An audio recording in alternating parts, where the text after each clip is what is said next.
Ranieri tries one!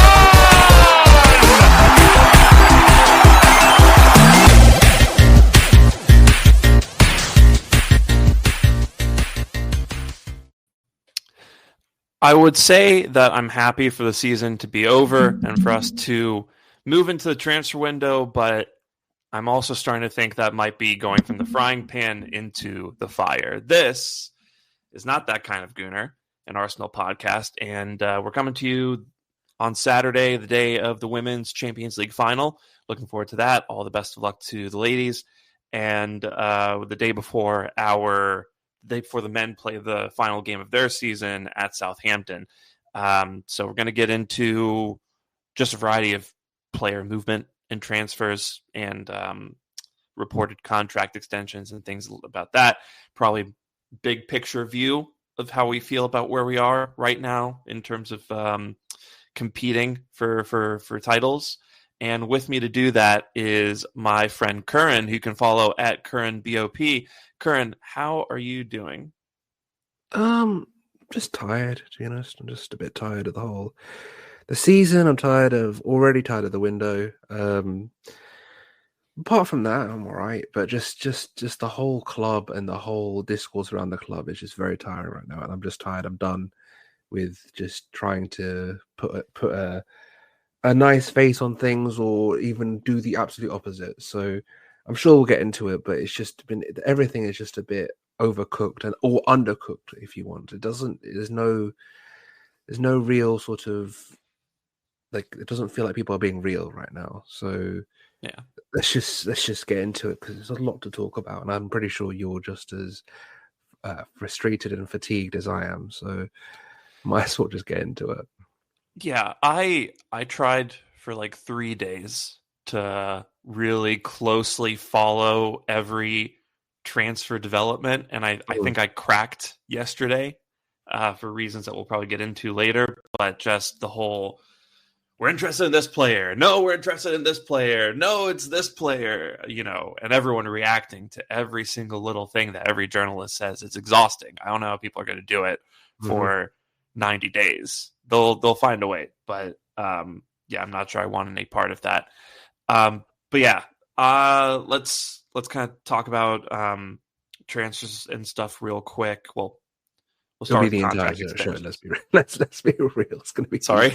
It's going to be the most, or not the entire show will be transfer dealings. So exactly, it's not going to be a quick foray into transfers, is it? So let's just get into it. We're not dipping our toe in. We're taking the whole plunge. See, I'm still waking up right now.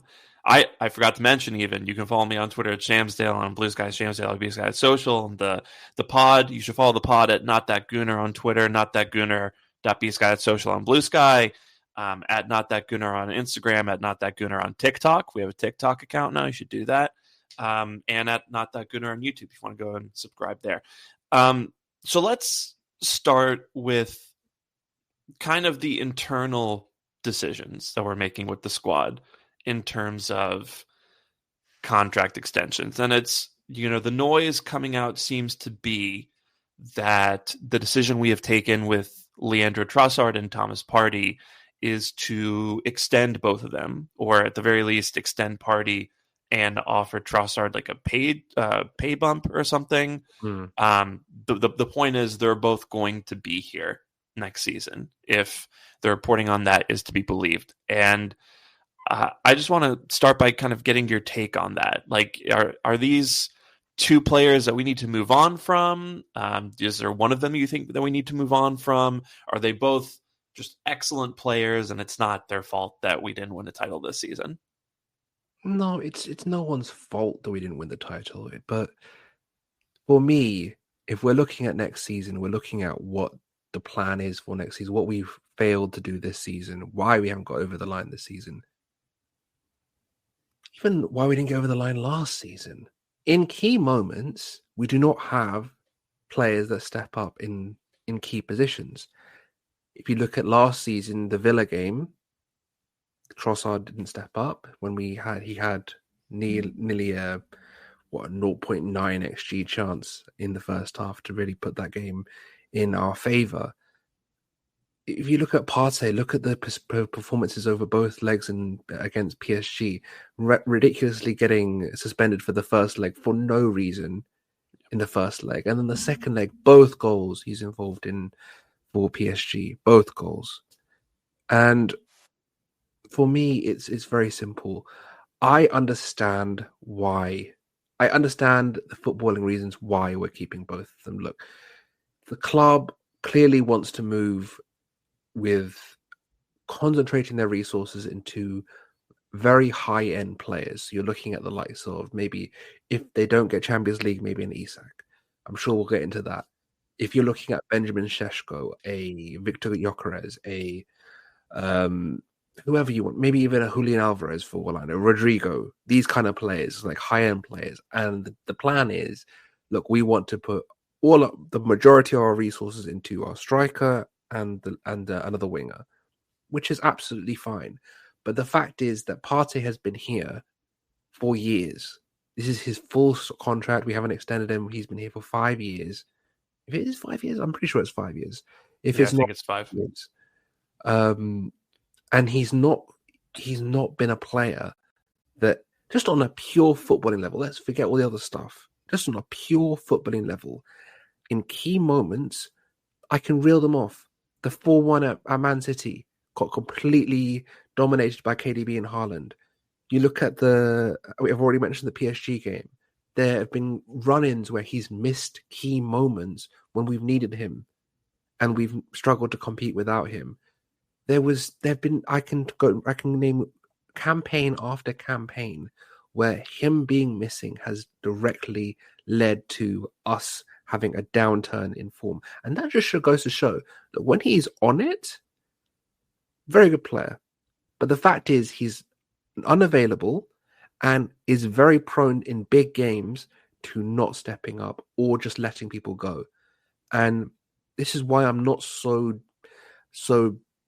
deep on the Zubimendi deal, because hopefully if he does stay, it means that he will be a bench option, a rotation option, someone that will not be as important, because we have made this guy so important in our squad and how we've built a squad that he is now in his 30s. He is now a player that doesn't have the ability to run in and out of possession both sides of the ball. But what I mean by that is, in possession, he overhits passes. He tries to increase the tempo at times when it doesn't need to be increased. And he has this ability just to miss passes when they're quite simple passes. Either he'll just kick them out of touch or he'll just miss them. And for sure, he has great qualities in possession as well. He's able to break lines. He's able to avoid the press. He's very press resistant. He's able to do these things, and that's absolutely fine. But out of possession, if we're talking just out of possession now, there have been times where he's got caught on the ball and he can't track back. He drops too deep into the back line, like the game at Chelsea away from home this season, where he's dropped too deep. He's lost his man, and Pedro Neto can score in that area. So there is very simple reasons why that this guy cannot be a crucial member of our team. And forget the fact that all the off-the-field stuff, which we cannot speak about, has or allegedly happened. I'm talking purely from a footballing perspective. This guy cannot be a key piece, and he is going to be at least a rotation option next year. And I'm so thankful that we finally moved on in terms of having him as a focal point in our team. I don't want to see him. If it was up to me, I would have extended Jorginho. It would have made more sense.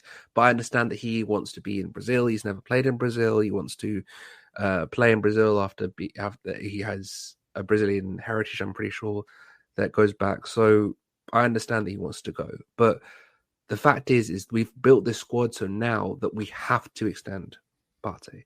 And I haven't even mentioned Trossard. Trossard is another one where you're thinking, okay, so if you want to buy a left winger, then you're going to have to realize that we have two left wingers. We have a forward, a striker, and another striker that has major injuries in Gabriel Jesus. We have Bukayo and we have Ethan, right? So now Sterling is going back. We have a spot for one forward. And because Jesus is injured, we should, in theory, have the ability to buy 2 forwards. However, because of Jesus's wages, it means that we don't know if that second attacker is coming in or not.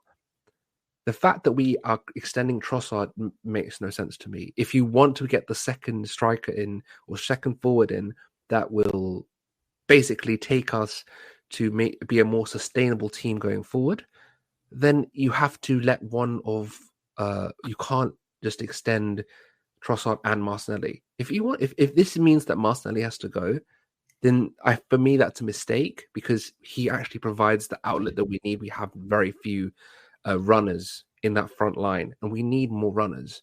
Whereas Trossard is more of a ball to feet, can play in midfield, can play at false 9, can play at left wing. It doesn't have the same. He doesn't have the same just ability to stretch teams that Martinelli does. So for me, and this isn't a thing against him, because again, as I just said, he's very good at in possession work. He's very good. He's a good ball striker. He's able to pop up, but clutch moments, Villa, the PSG game, the first leg where he missed that chance. Yeah. There's times when he has had the ability to stand up and he just hasn't. And that's not a slight on him, because he's clearly a good player. But I think that if you're going to extend anyone, it should be Martinelli, because he has shown that he has the ability to step up in a title race. Trossard hasn't. And I think that with the age gap as well, surely you'd want the player that suits your system better, and that is Martinelli. Yeah, with Trossard, I'm in full agreement, because we were talking about this on the previous episode. Martinelli, for all his flaws, at least offers you like a baseline level of breakaway speed on the counter at the very least, right? And then At very least, yeah. And when he's on form, I think he's a really good forward, especially when you allow Martinelli to get into those more central spaces. I think out wide, I do worry about maybe he's gotten a little predictable, but I think Martinelli is a player who you can still use, who isn't redundant compared to our other options. And with Trossard, I feel he is a little redundant, because, like you said, you have 2 left wingers, and it's already been well established. We have to bring in another left winger, like a top end talent there. So are you gonna tell Martinelli or Trossard that they're third string next season? How's that gonna go for them? I mean, even if Trossard is third string, if you say like I'll give you an example how Liverpool use Diogo Jota. Like, he's able to come in certain matches. He has Luis Diaz ahead of him. He's not a striker that is not really in the striker rotation, but he can come in and just wreak havoc on tired legs, because he's good in the air and he has the ability to finish. He's very good. If you want to keep Trossard for that role, like as the 7th attacker, you know what I mean? That I can agree with. But my thing is very simple. I want to improve the quality of this attack. And if you're going to turn around to me on September 1st, whenever, I can't remember if it's September 1st or is it August something, I don't remember when the window ends. If I hear on September 1st that, we don't need another winger because we have Trossard, we've extended Trossard, it's just not good enough. It's not. No. You have to buy 2 forwards. And I don't care if that is going to step on people's toes or whatever, but the fact is we have operated in this market for 5 years now under this manager, and we have spent, I think, the 60th amount, or something like that, in the top 5 leagues on our attack. I mean, I'm more than willing to critique Mikel's flaws, because he has plenty. But the fact is, when you do not invest in the forward areas, you are not going to win titles. It's just not the case. And this whole narrative that it's just Mikel loves defenders and goalkeepers. Well, if you gave him a defense that he could actually work with at the beginning, and not bloody Mustafi and Louise and all this shit that you've given him, then we wouldn't be here. If he had Saliba and Gabriel from the very start, do you really think we'd be spending however much on defenders for how many years? It's the fact is that Saliba was an Emery purchase that had to develop in France, which is perfectly fine. And Gabriel was his first signing, his first big signing. I mean, obviously he had Cedric and Pablo Mario, all that. Stars. In that. in the Jan window. But the main thing is that was his first big signing because he knew. And we're still having to replace the likes of Tomiyasu. We're still having to replace Tierney. We're still having to replace maybe Zinchenko because it hasn't really, as good as our defense is, it's not something that where you can go, okay, 4 players, that's the starting 4. I mean, I think only now, Timber, Saliba, Gabriel, Miles, that is a starting back 4 that you can put in for 20, 25 Premier League games, 28 Premier League games if you want, and be perfectly happy with. I think that's the first time in I don't know how long that you can be happy with that back line. And behind them, you do have White and Calafiori and Kivior, who also can come in and do a job. Like that's 7 defenders. But we don't even know if reliable. Kivior's staying. That's the thing. Yeah. Like if Kivior leaves, we're going to have to buy another defender. As much as it hurts people to say, and remember, there's also guys like Tomiyasu who's meant to be that right-sided defender that can play right centre back, that can play right back. He hasn't been able to play football, so it's unfortunate, but we have to live in reality. And the reality is that we're going to need another right-footed defender this window. It's not something that is a debate because we've played Saliba literally every minute of a Premier League season, and then last season without Gabriel for the run-in, and he's actually had a hamstring injury himself. And these players can't just keep going. They can't just keep dying on their sword until they get injured. We saw what happened with Gabriel. Do you really think that we would have been able to, with Gabriel in that team, do you not think we would have been able to at least make a better chance of things in both in the Champs or the Prem? Like, that's a massive injury. So you need to be able to have players that can come in, and Kivior did, but it took him a while because he hasn't played left centre back for us in how long? So it is what it is, man. Yeah. And then with Partey, you talked about how he's barely made it onto the pitch in 5 years with us. And then the season he was on. I mean, that's a bit harsh. I think barely made it in important moments. I think it's the best way to put it. Yeah, I mean, he has played 20 games, I think, for us, or 25, I think, in one season. Yeah, I mean, I think when you look at all his matches, he's been available like a little over roughly half the time. Yeah, which still isn't great, but this season when he was around the whole season, I mean, we just watched all these mistakes and critical moments. Like you talked about both legs against PSG, right? And then you also mentioned Chelsea, where he decided to mark a patch of grass instead of step out and stop the Neto shot. And then I think about the him marking Watkins. Yeah, in City. Yeah. Like I can just name games off the top of my head where I can tell you he's collapsed on the ball. There was no need for him to collapse that side. There was already a defender going 1-on-1. He leaves this massive space for Grealish, I think it was, and then Grealish shoots, rebound, Stones. So I just think that this, I don't know what I can say that I can be like, okay, can you give me a justifiable reason apart from squad building that makes it a viable option? The only thing I can say is, do they want to get a proper second DM next year?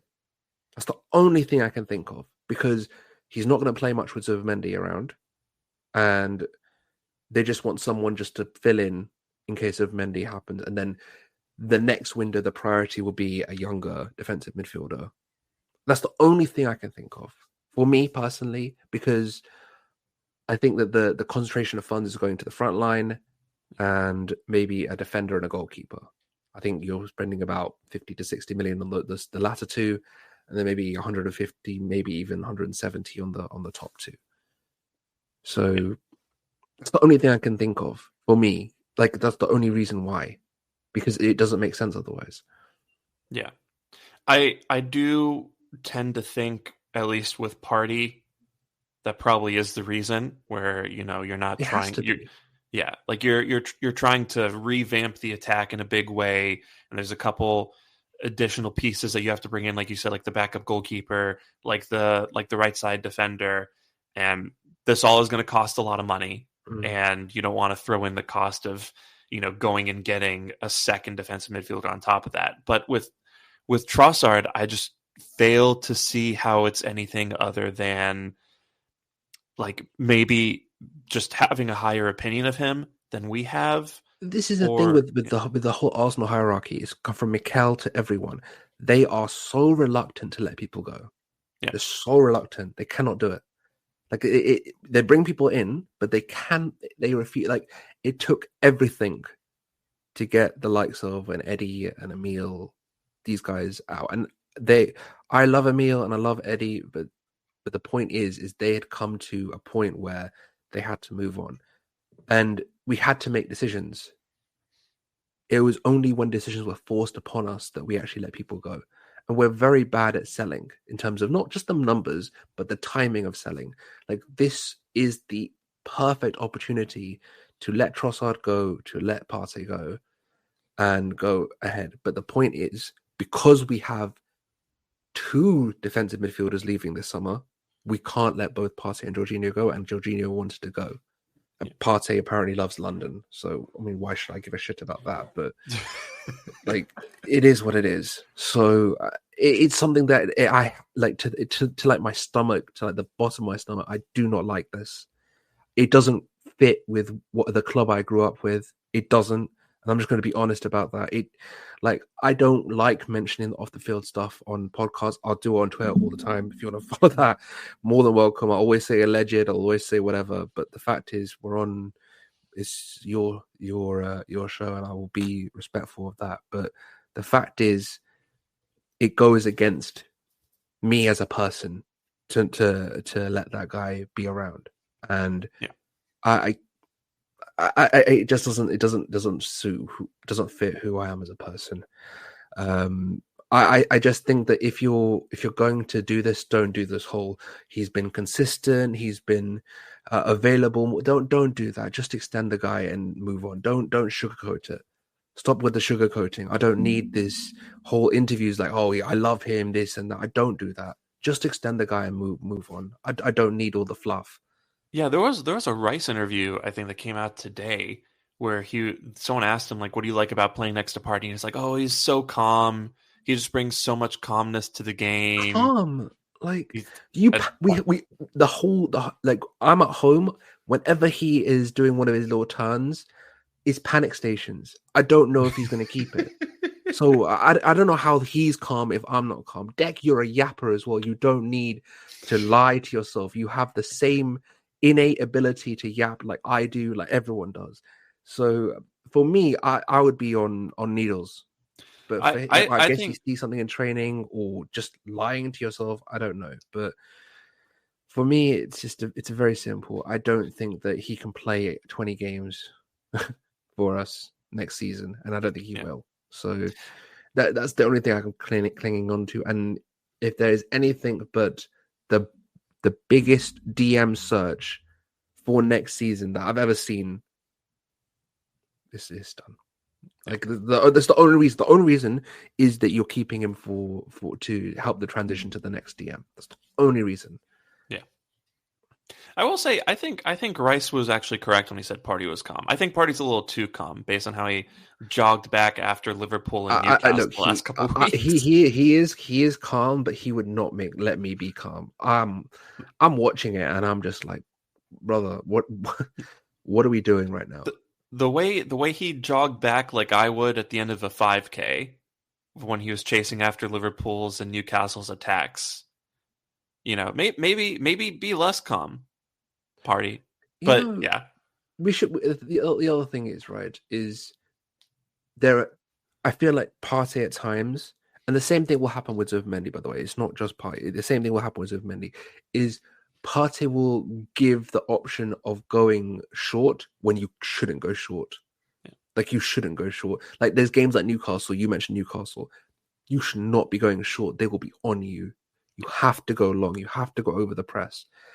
Same thing happened in the Carabao semi. Like Rice was just isolated. Like the people were doing screenshots of like, oh, he should have passed here, and it's just like it's not. Don't do that. He had 2 men on him, diving in on him at one point What's he meant to do? Is he meant to like do 3 flicks and then move it? Like, I don't give a shit what Caicedo or any Partey or anyone would do. The fact is that you have put a player in a position that they shouldn't be in, and the same thing will happen with Zubi as well. So I think that if you have the ability to go short, we shouldn't be able to. You shouldn't have to keep on relying on going short. You should be able to go over. But honestly, it's just getting to a point now where it is where it is with him, and it's something that I really cannot. I can't with him anymore. I just can't. Yeah. As I said before, if you want to extend, just do it, and we'll deal with it for another year, and then hopefully we move on. Yeah, that's the only thing we can do. I'm praying it breaks down in some way and it doesn't happen, but yeah, we'll see what happens there. But let's kind of shift focus to things that we're considering externally now, and I want to start with kind of winger links that we've seen recently, in particular Rodrigo from Real Madrid. Mm-hmm. And there's reports coming out that we're interested in him. I think Florian Plettenberg said yesterday Ornstein that. As well. Oh yeah. Well, did Ornstein say it? Ornstein said that he's loved internally at Arsenal, but he's not sure about the feasibility of the deal. That's what he said. Okay. That does reflect what Plettenberg said as well yesterday, because he came out and said that Rodrigo wants 10 million euros a year net, which Arsenal weren't willing to do. And before we get into all this, I'm going to be very blunt, very, very, very clear. I don't believe any of these motherfuckers at all. I believe none of them. Okay, I don't believe Ornstein. I don't believe Plettenberg. I don't believe anything. The only thing I believe is a shirt being hung up, like held up. It's the only thing I believe, because even Ornstein at times has said things and like be like, "Oh, this deal is very advanced," and it breaks down. Same with Romano. Romano's had deals where it breaks down. I will not believe any of these guys. I refuse, because they are tools of clubs. Clubs use guys like Ornstein, guys like Romano, guys like Plettenberg as tools to advance what they want out there. It's that simple. So until something actually happens, I just like people keep going on about how we're going to show, we're going to do this, we're going to do that, we're going to do this, we're going to do that. Do not care at all. And until something actually physically happens, like, I'm more than happy, and we're going to have this discussion about the people that we're linked to and all this. But for me, in terms of actually caring, in terms of actually having like physical thoughts about how someone will actually fit in the team, like we'll discuss the fits and how these things. But for me to actually physically think, okay, how I'm going to use this asset, I can't. I refuse. Like it's just a case of not getting invested until it happens. I remember you remember the whole Benzema and Di Maria saga. You remember how many sagas, Jan and Villa getting lost. Like there's so many of these sagas, and I just think that there's this tendency to overestimate how advanced deals are, and be so invested in what the reports are, what reports, that people get themselves angry for no reason. I'm more than happy to inform you on and we're going to inform you as soon as I finish yapping about the targets, but just do not get invested in these people. These are targets, and if you look at we talked about this off stream. If you look at the targets, there's like 50 of them. There's so many like targets that are just out there. Like every winger I can think, from Gittins to bloody Nico Williams, Rodrigo, Ademola Lookman came up yesterday. Like there's so many. And Bumo. You know what I mean? Like it's just like, let's just discuss them, because otherwise I'm going to just get into it. I'm going to get myself into a twist, because there's no viability to anything until it happens, really.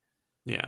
Well, I guess what I want to ask then is, out of those winger options that we've been linked to, without getting invested, because I do agree. I think if you play this game where the first winger we get linked to, you start seeing a future with them. Yes. It's kind of like what I used to do like as a kid, where I'd get a crush on someone and then it Yeah. would just be like, oh, we're gonna I date. think And the then best way of saying it is like you get invested in the idea of something.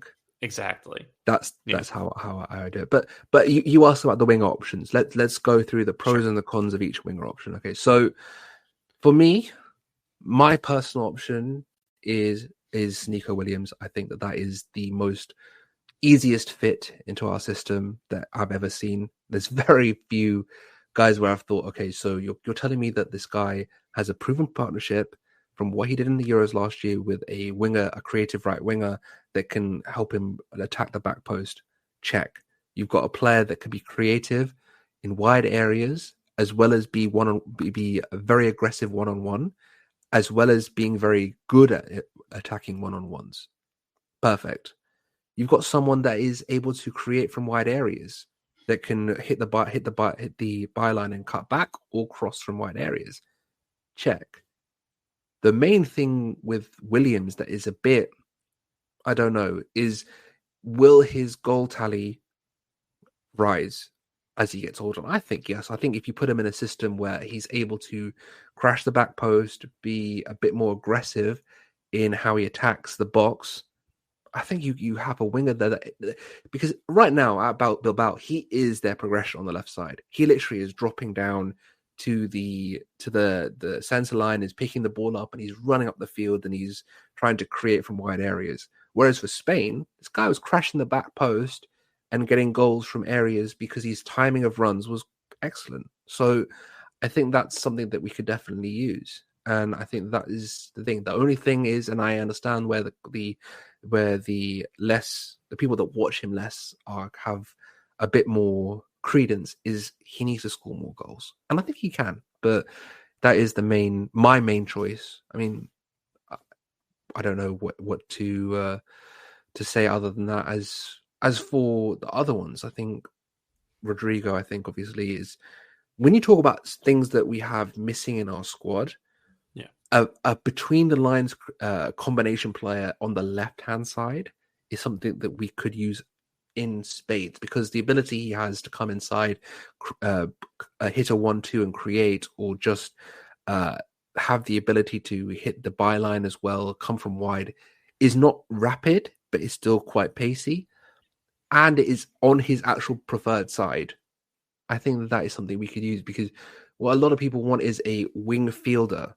They want the winger that can also play in midfield. And I'm surprised that people say that, but then also rubbish Rodrigo, because that is something that you can actually get from him. You could get the abilities of a 10 as well as the abilities of a left winger. You can have him come inside. You can rotate in and out.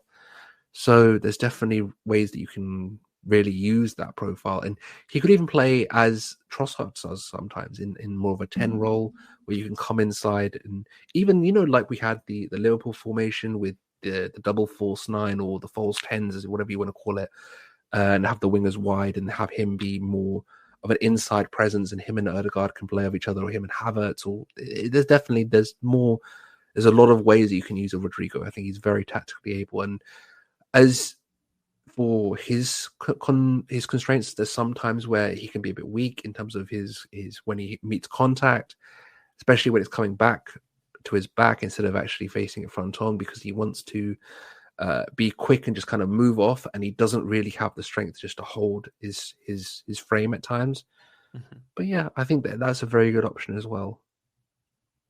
Yeah, I think it's with Rodrigo, he kind of strikes me as almost like a hybrid of the best qualities of Martinelli and Jesus, where, with Jesus, you had that guy who could come inside and drop deep, even from out wide, and kind of combine in the half spaces a little bit. But you also have, I don't think he's as fast as Martinelli is, but you still have like a pacey forward outside, like on the touchline, who prefers to go central, but can also, kind of beat his man out wide. I like the option of Rodrigo a lot, but I don't know. Is it weird to say that I think Williams might have the higher ceiling? at No, I Arsenal? think that Williams has, as I said, I think Williams is the best fit for our system. And Yeah. the main thing I feel like with players in this era, and specifically now in 2025, is whoever gets platformed the best does the best. There's very few, like, I don't think that the level between the top and the bottom is tiny. I think there is still a level, but you look at guys like Anthony right now, who is, let's be real, a dud, but he's gone to a Real Betis side who has realized that he has no weak foot. There is no essence of a weak foot there. There's nothing there, and has platformed him to come central and hit balls inside. That's what he does. And if he does that at a level that is good enough to help them win games, then he will get the memes that he's been getting. So platforming players and having the ability to platform a player at the highest level is what will get you to where you want to go. And I think the best platform that we can give a player is a platform to a Nico Williams, because the pace, the back post crashing, the creation from wide, the 1v1 ability that he has to take on players, it's there. Yeah. And even though the goal output can be a bit shy, I think because he's made to do so much work tracking back in terms of not defensive out of possession work, but in terms of progression with the ball.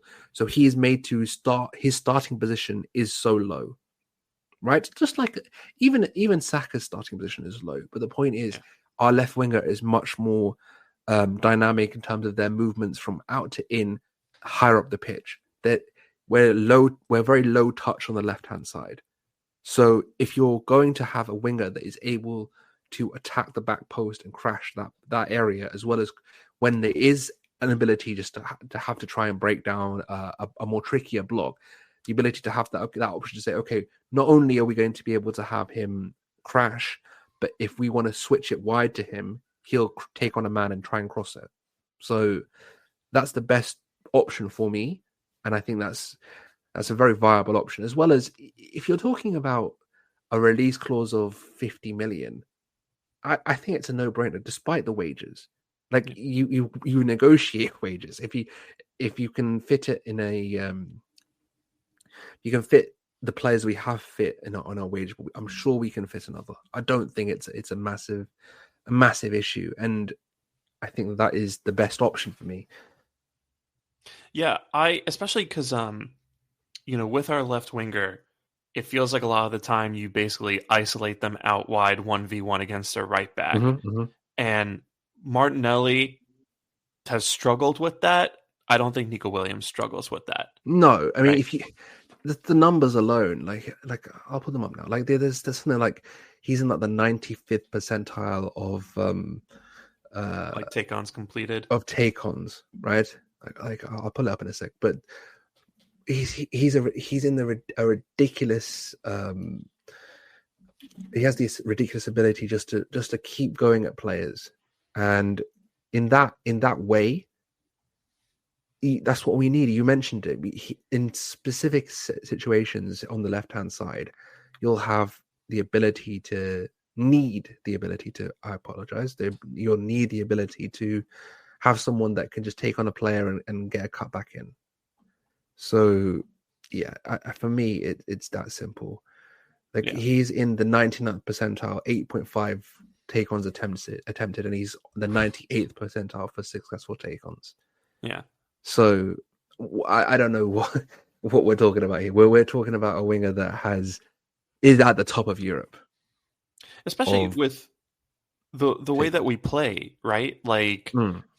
I could imagine a situation, and maybe I'll use this to transition to the striker conversation, but I can imagine a situation where you have Nico Williams at left wing, right? You just hand him the ball, and then you put Saka at the back post, and you have, you could do Havertz and Sesko, you could do Havertz and Marino, you could do some combination of that, but that's kind of what tends to make me think we're definitely going to try to sign an attacker who can head the ball.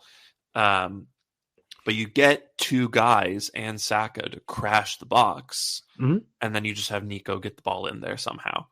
That can work too, but my thing is very simple. Is that is and I mentioned on your Twitter yesterday, there's a lack of chance creation mechanisms that we have. We have two major ones. We have right half space cross from Sakura Erdegaard to the left back post, or we have left winger hits by line, cuts back. Those are the two main open play dynamics that we use.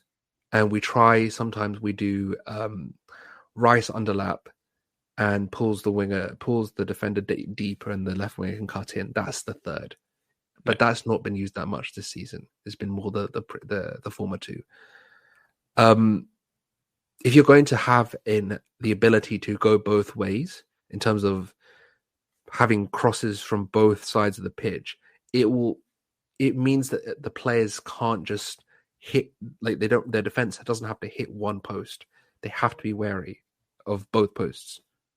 So if you say you have Erdegaard pick up in the right half space, they can't, the block can't just go, okay, one player attack him, the rest go to the back post. You'd have to have the ability to actually defend both sides. And if this is a perfect way to transition to striker, you have to have someone that's able to strike from outside the box. Yeah, you have to. Like, we have it with Partey at times. I mean, when he doesn't put it in whatever row you want to say. I don't know. Well, Z or Z, depending on what side. We have to have more methods of actually attacking the box. Well, also, I mean, Rice can do it. I guess Wineri is becoming an option in that regard. Odegaard has fallen off a cliff in that regard. You know, there's people who can do it, but there's no one who does it consistently, I think, outside of Rice. I mean, I think for me personally, and I don't want to go up into a massive Odegaard conversation. We'll let the Twitter guys do that because that's all Twitter is these days. But for me, I don't think he recovered from his injury. I just don't. And I think that this break, we've seen it slightly come back a little bit in the last couple of games where he's been trying to shoot a bit more. But he has no room to hide anymore. There's nothing left because with Mendy coming, it takes out all that side of the pitch is gone for him now. He has to be the guy in the block, in build-up, receiving, turning, distributing. He has to be the guy up the pitch, controlling our final third build-up, creating chances, not these scoot passes that go to nowhere. You can't keep doing that, Martin. That's not going to do anything. You need to shoot more. You need to shoot more. You need to be able to drift, not just stay in one zone. You need to be able to drift left as well. You need to be able to drift right, stay central if you can. You need to get back on doing what you do best in terms of getting back on to cutbacks. There's definitely a lot of ways we can get the best out of Erdegaard, and he has nowhere to hide anymore. There's nowhere to hide. You can't go and build up anymore. It's done. It's over. Yeah. It's not Partey trying to lose the ball on purpose in the first third anymore. It's just not a thing anymore. We have the best, if not one of the best in Europe at orchestrating build-up. You can't do that anymore. So and then probably tucking in next to him, you have, I think, one of the best, central, or you have one of the best carriers of the football. Yes. I think there's just no way. There's nowhere to go.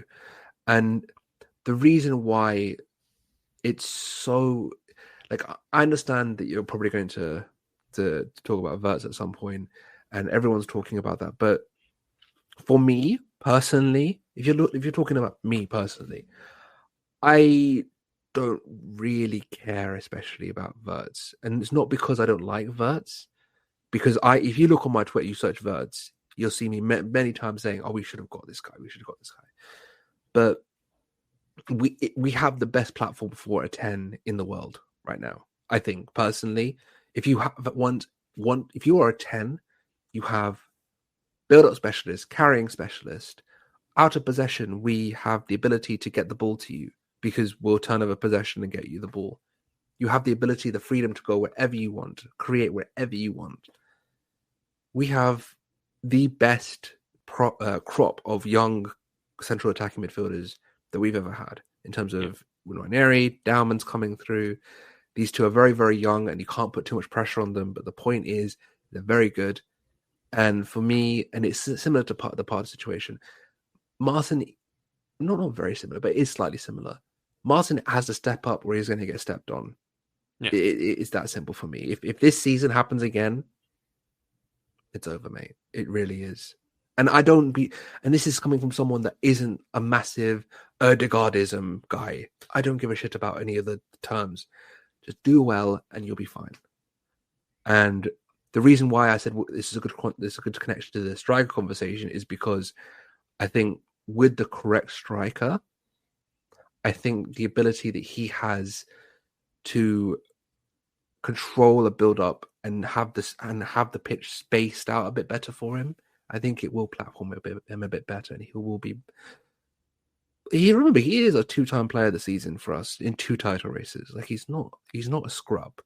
Yeah, like he is someone that he's our captain. So this is his best platform, and if he cannot do it this next season, it's going to be wraps because Ethan is coming, and then Max is behind him. So yeah, this is a good way to get into the striker. yeah. I think.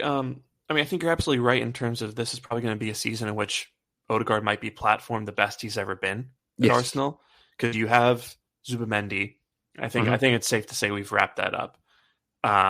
So you have Zubamendi coming in, you have Lewis Skelly tucking in next to him. That's your build up taken care of, right? And then you have Rice, who's probably going to be more of a box crasher, getting into those areas to kind of commit the final action. And then you have Odegaard kind of free to roam a little bit more, drift to each side to combine. And I think we're going to get him a striker who will make those runs in front of him that I think he's kind of more adept at dealing with, as opposed to, I feel like at times he's really had to kind of try to invent something with center forwards like Marino and even Havertz to an extent. I think Havertz still worked pretty well with Odegaard at times, but yeah, I mean they have a very good. I feel like in terms of their actual connection on the pitch, they're quite in sync. Yeah. So like I point back to that Liverpool game, the 3-1. Yeah. They were both together in a strike partnership. I think they played very well together. So it's not about just tossing aside. I think that we have a very good crop of attacking midfielders. It's just a question of can we platform them correctly, and I think we can. So the emphasis has to be on the wingers and the strikers. That's where the emphasis has to be. Yeah. Speaking of strikers, current moment of truth: Sesko or Gyokeres?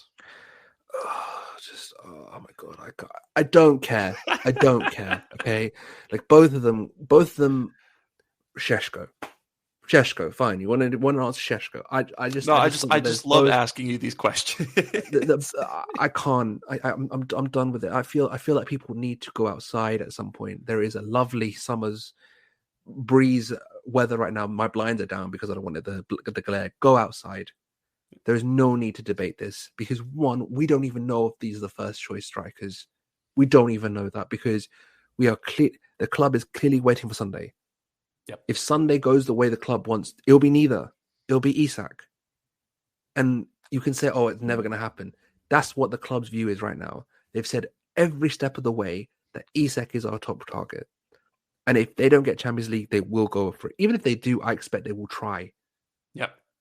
So, like, this is why I'm so exasperated by this, because they're like, oh, but all the reports are saying that Berta likes Gyokeres, but Arteta likes Sesko. Like, why are you invested in this bullshit?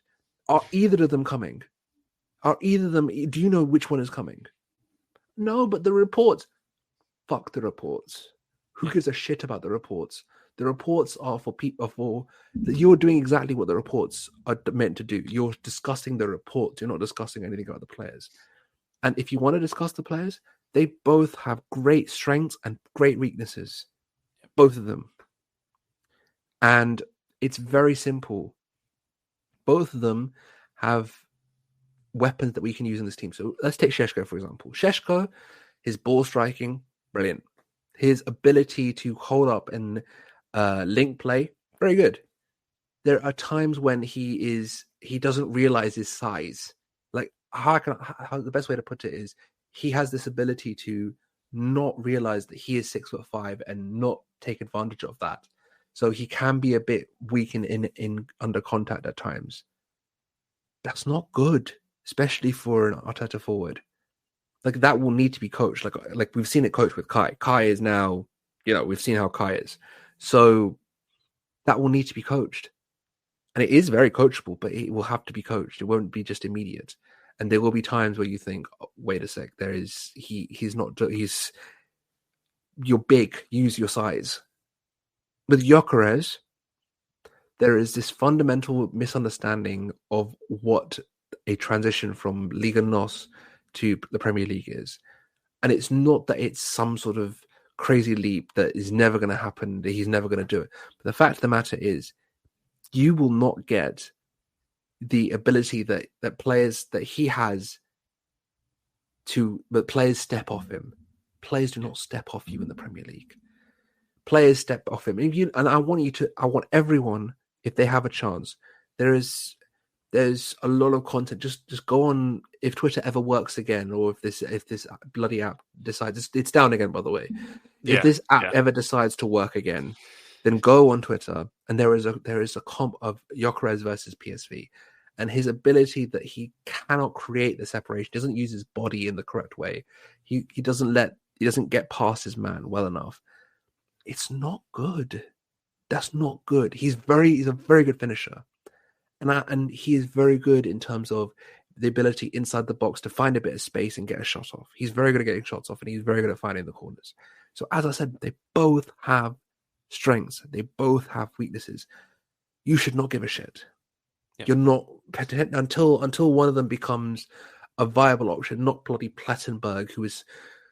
We remember the bloody Trossard and Guten Morgen. Like, who gives a crap about these guys? These are not guys that you should be giving a shit about. Just go outside. Summer is around the corner, right? Book holidays, do things, right? Experience life. Life is there. Go live it. There's no need for everyday Sesko versus Gyokeres. Okay, you're not going to find an answer, because if you do actually go and do the times, watch 10, 15 games of both, you'll realize that they both have flaws and they both can work. Yeah, that's the answer. Yeah. That's very simple. That's what the summer is for, by the way. People are going to use this to wind themselves up, and then they're going to enter the season even more frustrated, or kind of just, bracing for disappointment. Then we're all going to stay up for the preseason games. I'm going to stay up for preseason. I'm going to do the 1 week Apple TV membership and get on for the MLS All-Star game if they're doing it. Or I think we're doing an Asia tour this year, actually. Yeah. So whatever subscription service I have to sign up for a week, I'll sign up for that and watch the games. But the point is that right now we still have a game left. Yeah, like we still actually have a game left, and until that game happens, all of these reports mean nothing. We could go for Julian Alvarez if you believe that. Anything can happen. Literally anything can happen. Because until the standings are secure, we're not going to know if we can go for Isak or not. And if we can go for Isak, we will. The club will go for Isak. They will try, because that is their clear number one target. They've said it for the reports that you all swear by. All of the reports say that Isak is the number one target, so they will go for him. Yeah. There's no doubt in my mind, or I think in anyone's minds, that they will at least make a shot for him. So all this Sesko Gyokeres stuff makes no sense to me. And then someone said to me, "What do you think about Ekitike?" Ekitike is not like he's decent, and if you want the next Isak, then go for Ekitike. But the point is that all of these are just very theoretical, and if you're honest with yourself, if you're watching this and you're honest with yourself, you don't want to do the work to answer the question that you bring up every day. If you want to do the work and come back to me with an answer, I'll listen, because I've done the work. I watched this Champions League every game of both these guys. I watched them every game, both of them this season, because I knew this debate would come up. And people don't do the work, so why would I respect what you have to say? Because you have no idea what you're talking about. No. Yeah. I think you do put a good point where people are just... I feel like people are attaching themselves to players over a couple clips on Twitter, right? And like that's just their guy forever. Yeah, of course. No, it's deeper than that. That is one for sure. That's one way of putting it. The other one is people have decided what they think that is right, just in their head. Like they have either it's one just a feeling, or two, they think this is the guy that's actually going to sign, and they want to be right ahead of the curve. Yeah, those are the two variables. Obviously, there's the minority that do the work. Like if you asked me in October or November when the games were happening, I would have told you, look, watch the PSV game for Gyokeres, watch Sesko for last year's Champions League, because they're not doing that well this year. They had a couple of good games this year, but mostly it was last year that it was much more conducive with him and Openda and him with Simmons. They have a good relationship. They have a bit more understanding. This season they've not had a good season at all, and it's not worked for them. And they're not in Europe. So I think that if you're going to critique them, actually watch them. Don't just go off, as you said, a couple of clips on Twitter, or just whatever you think is going to happen. I think that people just have this idea of who's more viable, because they're more viable to sign. That's the side they're going to choose. Yeah. And like, if Everton beat Newcastle on Sunday, and then City win their game, Villa win their game, Chelsea and Forest draw, this conversation probably doesn't matter. If Chelsea and Forest draw, does that mean that Chelsea still get through? Yeah, because I think Newcastle and Chelsea are both on 66 points. Yes. So a draw would be enough to at least see Chelsea, leapfrog. But what if Forest win? I don't know. Let me look up I'm trying to think now, because the standings. I would have thought that as long as aren't Newcastle and Nottingham Forest on 60, 65 or 64? Okay, so what I've got here. Okay, so take us and Liverpool out, obviously. City are on 68. Newcastle have 66. Chelsea have 66. Villa have 66. Forest have 65. Yeah. So a draw wouldn't help Forest, especially because they're 9 behind Newcastle in goal difference. But if Chelsea and Villa were to at least not lose their games, and Newcastle were to lose to Everton, I think that'd be enough for Newcastle to finish 6th. Yeah, I'm looking at it now. So basically, the main thing is Chelsea. I think Chelsea and Villa have to better Newcastle's result. Yeah. If Newcastle draw, Chelsea and Villa have to win. Yeah. And if Newcastle draw, if Newcastle draw and Forest and Villa win, then they still get 6th. Yeah. There's a few ways for this to go south. There's a few ways, yeah. It's so tight, man. It's so tight. From I think City have done it. There's no way. I think City there's no way fine. that everyone. I don't think that that's a possibility, because it's a 2-point gap. But I think from 4th to 7th is completely up in there. There's 1 point in it, which is insane. Yeah. So this is why I'm saying, like, if you ask me again, like the first time you asked, I'm just like, I just don't care, because the fact is, it's not the primary target. It's just a fact. They're both neither of them are the options. primary target. As much as Florian Plettenberg or Ornstein or whoever wants to try and convince you otherwise, it's just not the case. So until Sunday is finished, we'll reevaluate that on Sunday. I think the main reason why all the left winger briefs are happening, because that is probably the more there's more ability to do work on those deals, because those deals aren't dependent on Sunday, whereas the striker is very dependent on Sunday. Even if Forest and Villa win and Newcastle don't, if Newcastle do not win, there is a very, very good shot. Because what they got, actually, if they draw the 67 points, then yeah, even if they draw, there's a good chance. Well, yeah, I mean, Chelsea and Villa could still win and overtake them. I think it all depends on Villa's, to be honest. If Villa beat United, then there's a very good chance.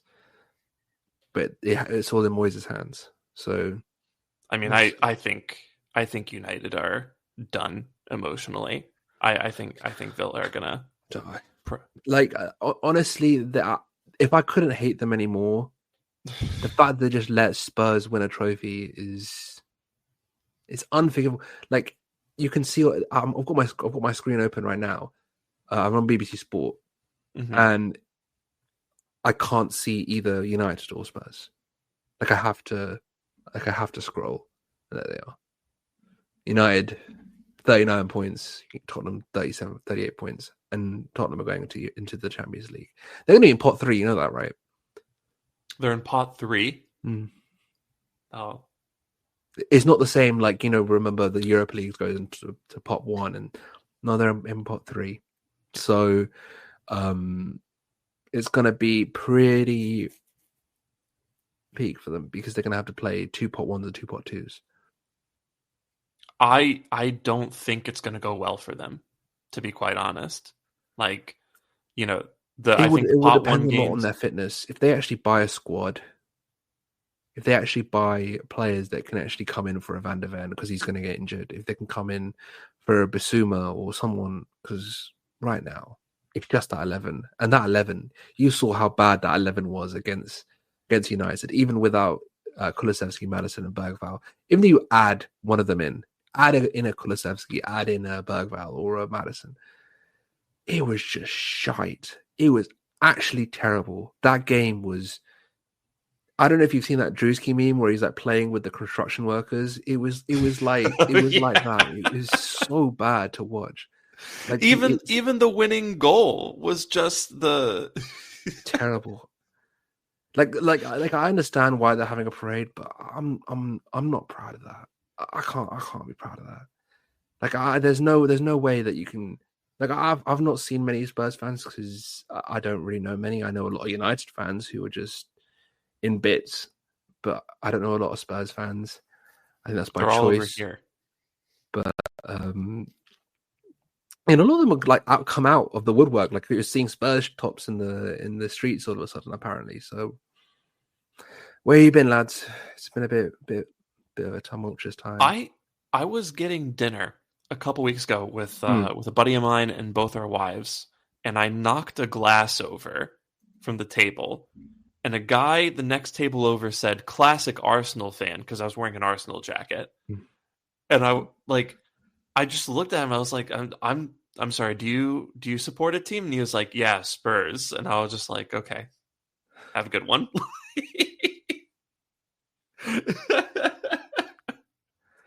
I don't know.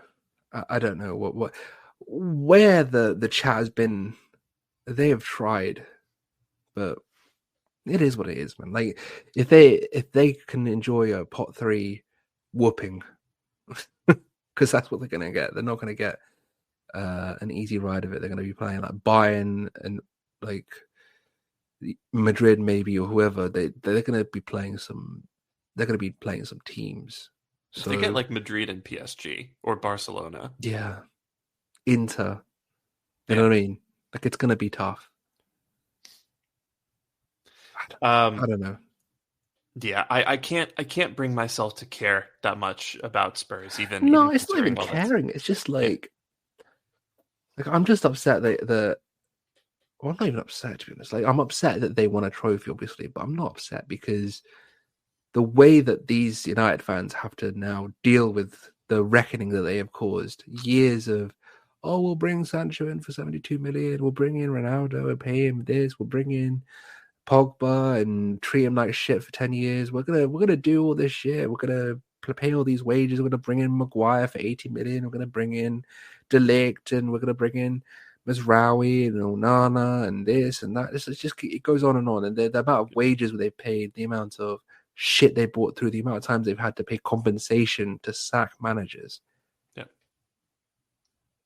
Like the guys out, the guy, like I don't even have any ill will towards Amarin because he's clearly been shagged here. Like he's very clearly that there is no way that he could have come in and done anything. Like they should have, like I was saying on Twitter, they should have let Ten Hag get to the end of the season because Ten Hag could have at least put together a cup run. He's very good at cup runs. Like that final does not happen under Ten Hag. He wins that final. Yeah. So what have you done with Amarin? Amarin could have seen out his time. And he's still 17th or 16th. Where is he? 16th, I think. Yeah. Yeah, 16th. Do you think Ten Hag would have had them 16th? Ten Hag probably would have had them 8 or... Yeah. Or 8th. Yeah. Somewhere in that region. It wouldn't have been 16th because we're putting everything into the Europa League. It's just like, okay. But it is what it is. But, hey, 1 million aid in heaven. Yeah. That's all good. You can... The chickens are coming home to roost for United, and I mean, they're going to have to lean into austerity. They're going to have to try to get rid of players. I don't know how they're going to be able to sell or even terminate contracts, to be quite honest. The thing is, Amram's not going to get rid of Bruno. They're all like, "Oh, we'll sell Bruno to Saudi for 120 million," and it's just like, well, that may be viable, but your manager loves Bruno, so it's not happening. Like, if you're going to sell people like Maguire, or funnily enough, it'll be Kobe or Garnacho, like the guys that they think that is like the Carrington United way. So it is what it is. Yeah. Last thing here before we get out of here, and this is probably kind of a good little subject to wrap things up on. So you mentioned it earlier in the pod. Liverpool look like they're going to seal the deal with Florian Wirtz. Yeah. And that's I think that's a big deal because we're talking about one of the best players in the world. They're adding superstar quality. The guy is choosing Liverpool over Bayern, and of course, you know there seems to have been some fumbling done on Bayern's side. They seem to have kind of don't believe all that, but like, honestly, like they definitely have fumbled, but the whole Bayern space, like, oh my god, the drama, this and that. This isn't bloody a soap opera. It's just people's like I don't give a shit how they fumbled him. They did fumble him. They fumbled like this whole. They didn't prepare. They put pressure on him. They put pressure through the media, and he didn't like that. He wanted to. No one gives a shit. You didn't get him. It's that simple. If I had to guess what happened, it's he talked to Bayern, and then he talked to Liverpool, and he liked what Liverpool had to say more. Yeah, and that's really about it. There's no need to dramatize it. And this is why I'm confident on Arsenal, by the way. Because if there is a club that will put together a good presentation of why to come to Arsenal, or come to their club, it is Arsenal. Like I think that we have a manager that is able to display tactics. Like he's like the one thing that Bayern Space guy said that company didn't really provide him a presentation that gives him a clear identity of what the tactical setup would be with Florian in it. And Slot did. Yeah. And that was why he chose them. And if that is true, then I am very confident for our window. Because there's one thing that we have is a manager that can put together a tactical plan and present it to players. He is very good at that. Yeah. He had Calafiori have a picture of his family and put what they mean to him on them. That was the first call.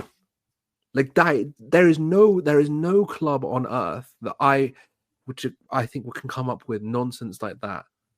Like we have with him, and he is able to explain to them. Like we've seen time and time again, every player that has come through this club, while Mikel Arteta has been there, has said, "We know what's going to happen on the pitch before it happens. We know we've been told what's been happening. We are told where to execute and how to execute. Everything is given to us." So if that's the case, then I have very confident in actually being able to get the guys in that we can get in. Yeah. But our entire window depends on Sunday. Let's be real. Our entire window depends on Sunday. Yeah. If they do not get Champions League football, we will be there. Like Monday. trying to get him out of there. Like it's that simple. If he doesn't, if they get Champions League football, we'll still try, but I don't think it'll happen. Other thing, before we go, last thing I'll say is Newcastle have been very active in the striker market, in the winger market. They're in Burma situation. They're in for Liam Delap. They were at Sesko and Gyokeres' door before. If you want to bring out the terrible twins again, they're both everywhere. Both of them, they're just at every club. They were in for Vlahovic. There's plenty of signs that they are looking at attacking reinforcements, and whether that's just because Callum Wilson's going, or whether it's because we might have to sell Isak, or he might go. I don't know. And if anyone tells you they do know, they're lying. Yeah. Either way, like every tweet I make is, if it can happen, we will go for Isak. I don't think it will, but I think we are going to try and go for it. So any of these reports, this is why I'm saying stop believing all these reports about Gyokeres and Sesko. None of them make sense until Isak is confirmed. Yeah. If he's going to play Champions League, then none of this makes. Then go do the debate. We'll have a whole pod on it. Gyokeres versus Sesko. Everything you want to know about Gyokeres and everything you want to know about Sesko. And yeah, that's it really. Yeah, I just with the Wirtz thing, I think I don't really subscribe to this belief that one player makes a team invincible or something. But the Wirtz thing does piss me off, because I think Arsenal treated this season in a way as a year during which they could tread water. And, we spent last summer chasing after 2 targets for all intents and purposes, and we didn't sign them. We didn't have backup plans. We ended up bringing in, Marino and Sterling on loan. And, Marino, I think, has obviously been quite a help to us this season. Yeah. But the Sterling signing was a fucking catastrophe, right?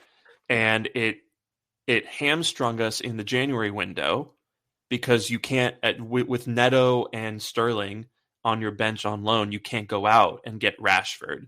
You can't go out and get a Marco Asensio or something like that and bring in a player who can actually come make a difference for you. And so I feel like we just looked at the season. We're like, we'll be back next season. We'll figure it It'll out. be fine. Yeah. My thing is very simple. Is the board... Let's go back to 2024. Let's go back. Bayern happens. We go out. Next day. X Factor. Yep. We're going to brief we're going to bring in X Factor. What we do, bring in Marino, Calafiori, Sterling, Neto. That's the window. Yeah. Right? I don't think that's X Factor, mate. I don't know what the whole point was. I think they tried to get Sesko in. He didn't want to go, and I don't know what happened there. Maybe we could have got him, maybe we couldn't have. If you really wanted to go for a player that gives you some X factor, there were definitely options available, and we can go through all of them, but I don't have the patience right now. Yeah. Then we get to January, and it's clear that we're struggling with injuries, and we're putting a lot of pressure on Kai. A lot, because there's no Saka, and he is struggling. You remember the United FA Cup game? He is struggling. He couldn't walk at the end of games. He couldn't walk. The Wolves game, he was tumbling, like he was on the floor, exhausted. Okay, so it was clear. It was a clear need, and I understand the whole Sterling loan situation, but if you are telling me that £50 million, which we could have recovered if we'd made the Champions League final. From Champions League semi-final to Champions League final, there is a £50 million gap. For £15 million, you did not want to take the risk on Ollie Watkins. I have nothing to say to you. There's nothing you can tell me that's been like, we're gonna do it in the summer. Rather, we have a situation now where we can win a double. We can win a double, and we can win the best double, a Champions League and a Premier League double. I don't care what you say to me. That is definitely on the cards, because Liverpool were folding at times. They're not going to reach 90 points. And you're telling me we can't get to at least 85 points? We fumbled so many games in this period where we could have made another 10 points up. So many draws we could have turned into wins. Can you imagine where we would be even if we just signed Watkins? Not to mention, if maybe we'd brought in Rashford on loan or something else, right? But I'm not even talking about Rashford. Forget Rashford. Yeah. Just purely Watkins. Yeah. Watkins alone. If you tell me that Watkins alone doesn't take the load off Kai, it means that we can make Trossard into more of a versatile attacking option where he can come in for a 9 at a left wing, wherever. He's not having to be the de facto 9 at points or the de facto left wing. Because remember, Martinelli got injured as well. Yep. Everyone got injured. Yep. And we had no one. Marino Marino could have been that second striker version that we could have used. And yes, he's done great at 9. But the fact is that if you don't roll the dice ever, you're not going to win. How do you... At least tell you, this is the perfect way to put it, right? If you try and you fail, failure is better than inaction. Failure, I can take. Inaction, you've not even failed. At least reach the point of failure.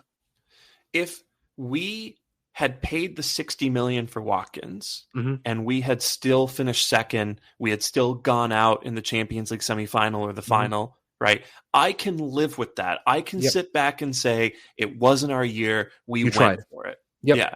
Right. But for us to be offered, Villa came to us and said, do you want the third best striker in the Premier League for 60 million pounds? And we took a third of the month to get back to them.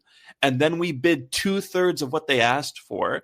Right. That's not serious. That's not serious behavior. And we didn't even come out back for a second bid. No. We just said, oh, they're not going to take 40. Okay. And then we went on to flog some really key players. We rushed Saka back from injury. We lost probably our second most important player for the second half of the season, right? I think Kai fixes so many problems for us on the pitch, right? If you want to put him at third or fourth or something, that's fine.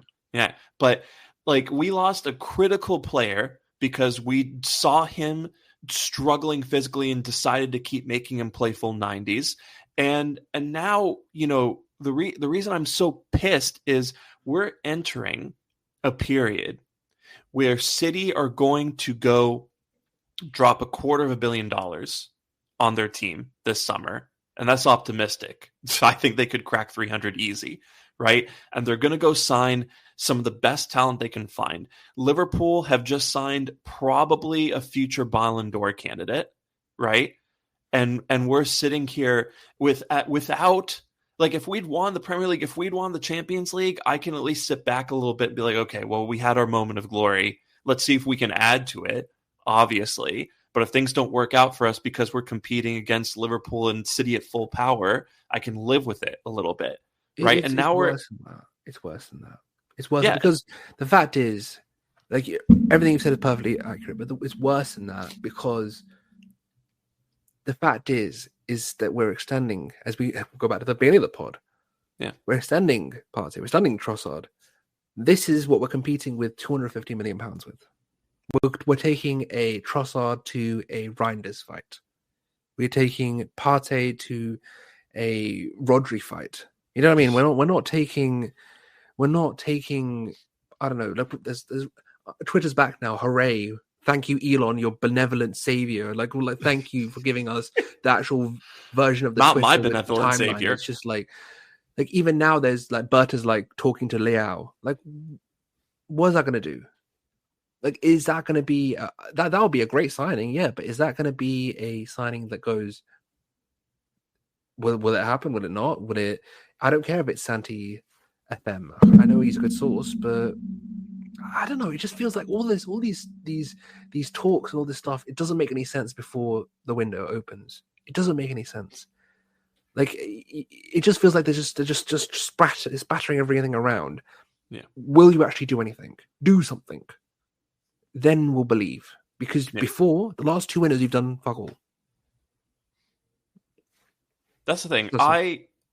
I really want to be optimistic about this window, and part of me still is, but the last year or so of evidence that we have here is just soul crushing.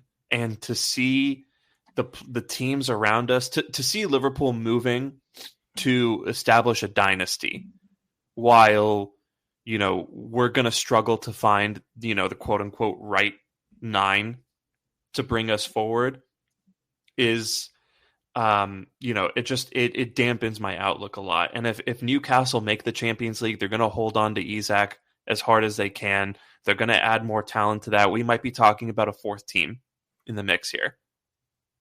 No, I mean, look, with Newcastle, I'm not willing to put them there yet because we saw how we dealt with Europe last time.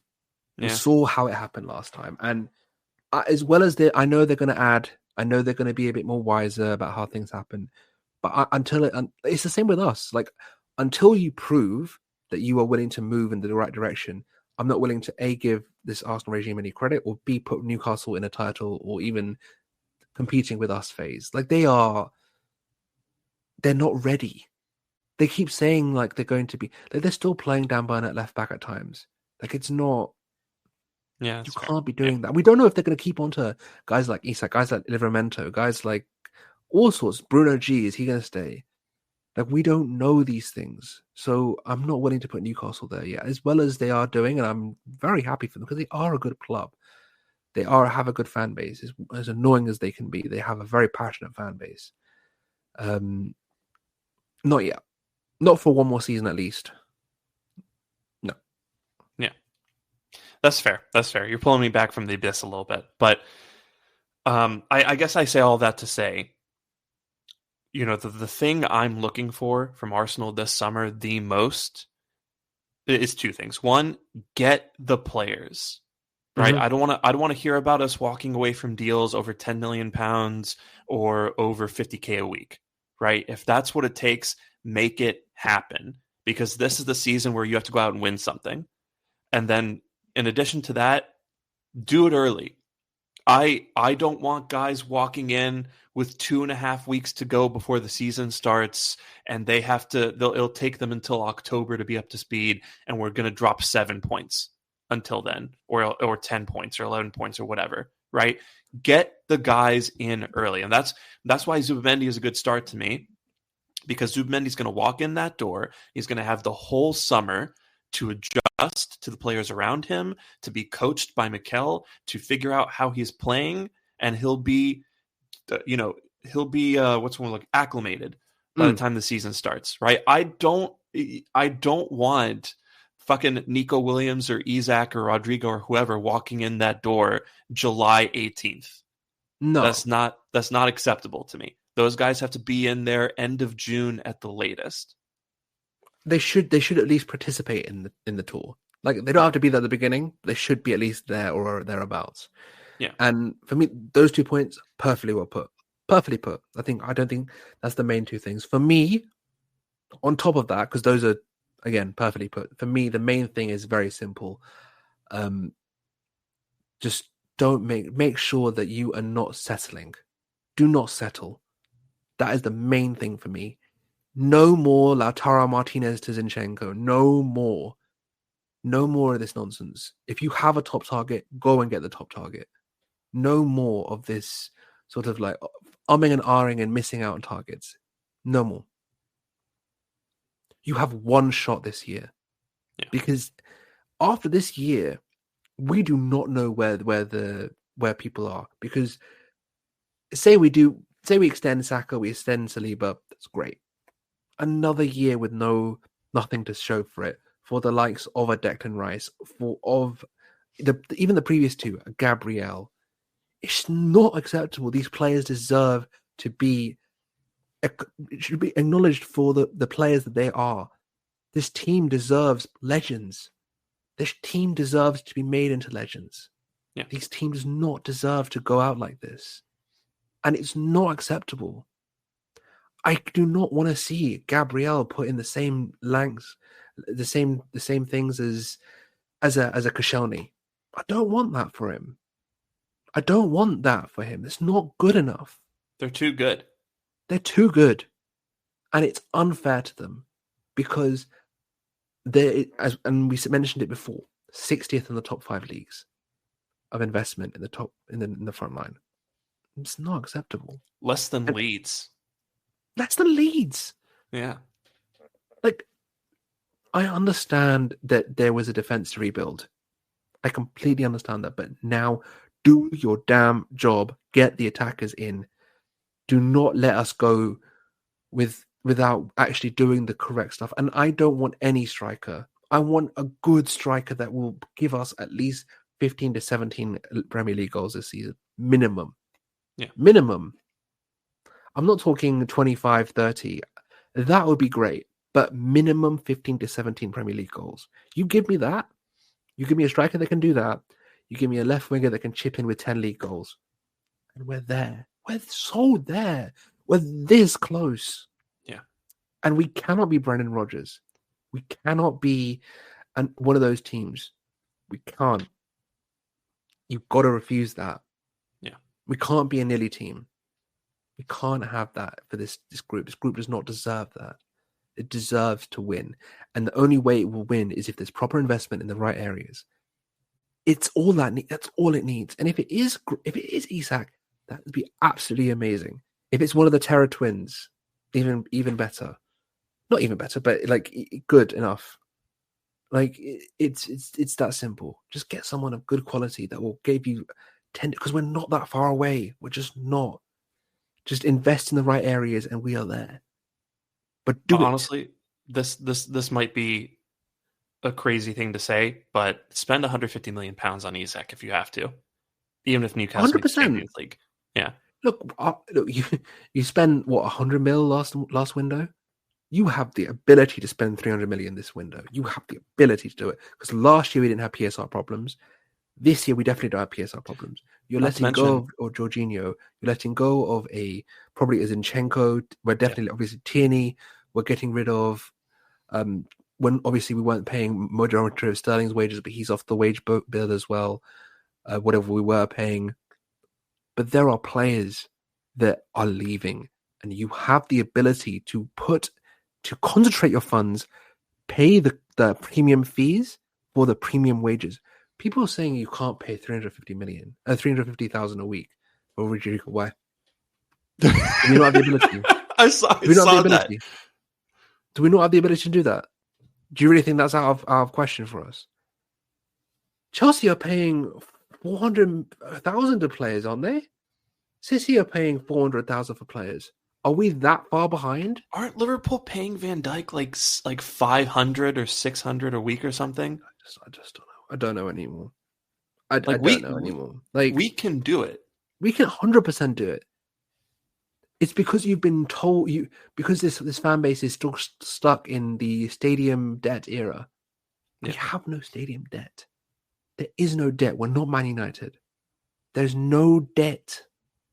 We have amortized fees from the past. We have wages to pay, but our commercial revenue is gone through the roof. We've earned over 100 million, maybe even I can't remember the numbers. It's like 150 million or something in the Champions League. We have the prize money from finishing second 3 times in a row. We can 100% spend massive wages, and if you're saying you can't, you're wrong. You're just wrong. And if you want those wages to go to a Saka and a Saliba, I 100% get it. That's a better argument. But don't say we can't do it. Because we 100% can. Yeah. People are saying, oh, but we're paying Kai and Odegaard and these lot so much. Why do you think we can pay them so much? Because we have the ability to do it. And we have the ability to add more to it. We're nowhere near PSR. We're nowhere near. It's because Arsenal is now, even Josh has said this, we're the model citizen club. We have to do things the right way. You're not going to win doing the right way. You have to at least take some risks. Yeah. And without risks, you're not going to win. You have to. So you said 150 on Isak. I will 100% agree with you. Do it. Pay them 30 million for 5 years. Amortize it. Yeah. Right? 30 million for 5 years, or maybe front end it a bit more, say 60 million, and then the rest spread over 4 years, or however you want to do it. Because we did, if I remember correctly, we did deck was 33.3 for 3, if I remember correctly. Yeah. Feel free to correct me if I'm wrong. I'm pretty sure that's correct. But if they want a bit more front ended because they need to spend this year, or they want it for PSR purposes, pay them 60 or 70 this year, and then just amortize the rest. Yeah. I don't think it's that. It's not hard. It is doable. It's just that will we do it, or will we be able to let it actually happen? So that's the question. That's the question. We had this little slogan in the last couple Champions League games that we played called make it happen. Hashtag make it happen. Yeah. Time for the board. Yep. To make it happen. It's your turn now. So, and the one thing I'll finish on is don't get too invested this summer until we're not even close to even the open of the window. The window opens June 1st. It's 24th today. It's still a week left. Yeah. Start getting so invested in things that are clearly not going to happen, because it's clear that we're not going to be doing everything that you're told. Like the Liao reports today. Do you think we're getting Liao? Do you think we're even going to get a Liao bid, or even reports that we're in discussions for a Liao bid? Just stop. I haven't even seen those reports. Yeah, it's that Santi JM, whatever FM, or whatever his name is. Santi Auna, I think his name is. But yeah, the point is just there's so much time, and you have no idea, because if the board have no idea what they're doing, how are you going to have any idea what they're doing? They have no idea whether Isak's available or not. So how are you going to know anything? Keep your foot on the necks. Make sure that you keep making sure that they are aware that how upset we are. I'm upset. I think pretty sure Sham's upset. Everyone's upset at how this season's gone. But do not let that be your reason d'etre. That's not. Just demand that we do the best. That's all we can do, and that's it. Yeah. Get out there, show the that sun you is want shining. To win. Yeah. Oh yeah. Well, first for the board, get out there and show that you want to win. But for everyone else, for everyone listening, the sun's shining over here too. I'm about to go out and play some tennis. Enjoy the breeze. Looking forward to a vacation in a couple weeks. Going to spend the summer with family. Just, do things that make you happy, because if you spend your time working yourself up over every little report and you're running through worst case scenarios in your head, you're going to drive yourself up a wall. And, at the end of the day, football is meant to be enjoyed. Yep. So we'll leave it there. Curran, as always, thank you so much. It's a pleasure talking to you, my friend. Thank you for listening to my ramblings. I always enjoy it's always lovely to talk to you, but I know that I can get I can go long. It's an hour and a half. Good God. Worth it. It's always lovely to speak to you, and I hope everyone does take something from this, even if it does come off a bit smarmy at times. I know it's going to be a tough listen, because at times we will it's clear that there's too much to do and there's too much to discuss, and there's a lot of anger. So give it a bit of give us a bit of space, and I think everyone needs a bit of space right now, and just enjoy yourselves. And I hope everyone is feeling okay, doing okay, and living okay. So that's all I have to say, really. Yeah. And if you gotta listen to this in 2 parts, feel free. You can follow Curran on Twitter at CurranBOP. You can follow me on Twitter at Shamsdale. You can follow me on Blue Sky at shamsdale.bscott@social. You can follow the pod on Twitter at NotThatGooner, on Blue Sky at NotThatGooner.bscott@social. Subscribe on YouTube at Not That Kind of Gooner. Follow us on Instagram at Not That Kind of Gooner, on TikTok at Not That Kind of Gooner. And if you're listening on Spotify or Apple Podcasts, please do leave a 5-star review. It really does help out with getting the pod out there in front of more people. And we really appreciate that. So we will be back with you on Monday night to talk about whatever happens this weekend. and probably to look ahead a little bit more, talk about any recent news that there is to talk about. So we'll be back with you after Arsenal brutalize Southampton, and then hopefully after the women win the Champions League as well. Also, yeah, I might not even play tennis today. I might just hang out for an hour and then watch that. So yeah, we'll also probably be talking about whatever happens in the Champions League final later today. So until then, take care and bye. Bye.